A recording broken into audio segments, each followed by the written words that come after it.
4:34 p.m. How to stop husband from cheating. I had only clicked on the history tab to delete the last thing I'd searched for when I noticed the entry. Hurriedly, I finished zipping up my fly and stared at it in bewilderment. Amy and I had been almost too careful. We had never so much as looked at one another in my wife's presence, let alone done anything that could have raised suspicion. There was no way she could have known what was going on, even if she had looked through my phone. With a heavy heart, I'd forced myself to delete any incriminating photos Amy sent me after I was done with them, and we had a strict call-only policy. Amy was our latest hire, and aside from being great at her job, she excelled in garnering male attention. Everyone loved her. She was strikingly beautiful and uninhibited to the point where her energy felt almost carnal, sending all morals and restraints out the window. I tried to ignore her at first, even finding excuses to go home early, but eventually, her charming giggle got the better of me too. 4:37 p.m. How much does divorce cost? Droplets of sweat sprang out on my forehead. What? Was my wife planning to divorce me? But why? There was no way she knew about Amy and me. Was there someone else? Was she planning to accuse me of infidelity, all while going at it with some lover boy she'd met at her yoga class? 4:39 p.m. Why do humans feel emotions? I pursed my lips. If by some miracle my wife did know about the affair, I couldn't imagine the way she must have been feeling. I woke up late this morning and found a note on the kitchen table, saying that she didn't want to wake me and that she was out doing her Saturday errands. I almost felt compelled to call her and, oh. I flinched as a large drop of blood landed on the keyboard. What the hell? My first instinct was to look up at the ceiling. Nothing. A strong metallic smell made me come to my senses. I brushed my hand against my face. A bright red smudge sat on my palm. I stared at it, alarmed. I'd never gotten nosebleeds before, aside from the time I got hit in the face with a football in high school. My head raised, I scrambled to my feet and made a dash for the bathroom, my hands cupping my throbbing nose. Once I had managed to stop the bleeding and clean myself up, I returned to the computer. 4:44 p.m. Which part of the brain is responsible for love? This was an oddly specific search. I couldn't recall my wife ever being interested in science or biology. I checked the account logged into the browser, just in case. Perhaps this was someone else's history altogether? Or maybe we'd been hacked? No. Seemed like everything was in order. My wife's smiling face stared back at me from the login window. What was she doing searching for brain parts anyway? 4:49 p.m. What is excerebration? What was excerebration? Some kind of fancy divorce? I'd never heard of the term in my life. I didn't even hesitate before clicking it, eager to find out what my wife was planning for us. I wish I hadn't. As the results came up on the monitor, my stomach lurched and my gag reflex kicked in. The images were graphic enough for my hand to automatically gravitate towards the return button, but a short paragraph in bold caught my eye. An ancient procedure involving chiseling through the bone of the nose, in order to scoop out the brain matter. My heart hammering in my chest, I clicked the back button and scanned the rest of the entries. 5:01 p.m. Can a person live without the hypothalamus? 5:05 p.m. Location of the hypothalamus. 5:11 p.m. How much temazepam is safe? My skin crawled as I read, but I couldn't look away.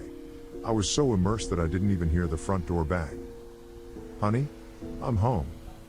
I stared at the wall, too shocked to reply. What was I meant to say? How was I supposed to ask her about all this? Hello? She called again, her heels clacking towards me. Hey. I choked, throwing the box of tissues into the drawer. How was? Oh, good, she smiled as she appeared in the doorway. How are you? You had quite a lot to drink last night. I stammered. I did?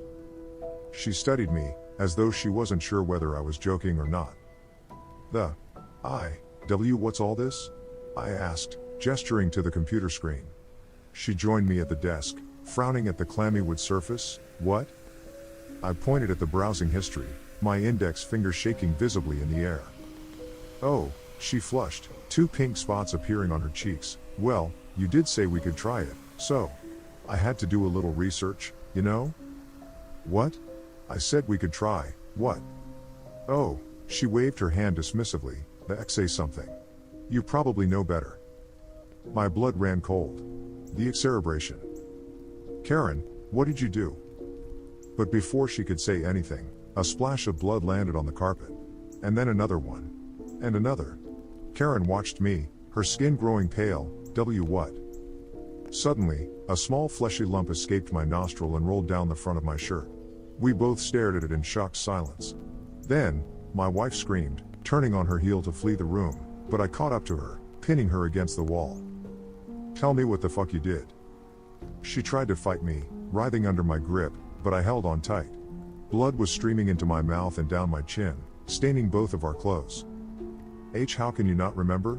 she screeched, trying to elbow me in the ribs. "Don't you remember what you did?" I stared at her panic-stricken face, trying my best to recall any memories from the previous night. "No, what did I do?" You came home after work and told me you were leaving me for Amy," she sobbed. "You said you didn't want to love her, but you did." I stood there quietly, mulling it over, as more pulp splashed onto my stomach. "Ew. We need to call you an ambulance," Karen shrieked, trying to pull away. "What the fuck is that?" "Then what happened?" I demanded, my heart practically leaping out of my chest. "Tell me what you did." "What the fuck, John?" she screamed. "We got drunk, okay? We got really wasted. And then you said you knew of a way to fix this. To fix us. You said there's something called hypothalamus in your brain, and if removed it would stop you from loving Amy." I felt like I was having an out-of-body experience. What the hell was she saying? Had she actually attempted to remove a part of my brain? And, wait, I whispered, "Who's Amy?" Her expression made me feel foolish for not remembering. I knew that name. Amy. It sounded so familiar, and yet I couldn't for the life of me put my finger on it. What the fuck do you mean?" She sounded bewildered. "Amy. The girl you were cheating on me with for 6 months?" I don't," I mouthed, releasing my wife and crumpling to the floor. "I don't remember." Karen stared at me, her white blouse resembling a massacre, her mouth pressed into a thin line. What's happening to me?" I whispered. She was silent for a moment, but I could see her eyes brimming with tears. "Honey, what if I accidentally hit your hippocampus instead?" "What?" That told me nothing. "For fuck's sake, Karen, I'm not a fucking encyclopedia. Enlighten me. What the hell is a hippocampus?" Nothing could have prepared me for what she said next. "Honey," she sobbed, "you're a doctor. It's the memory part of your brain.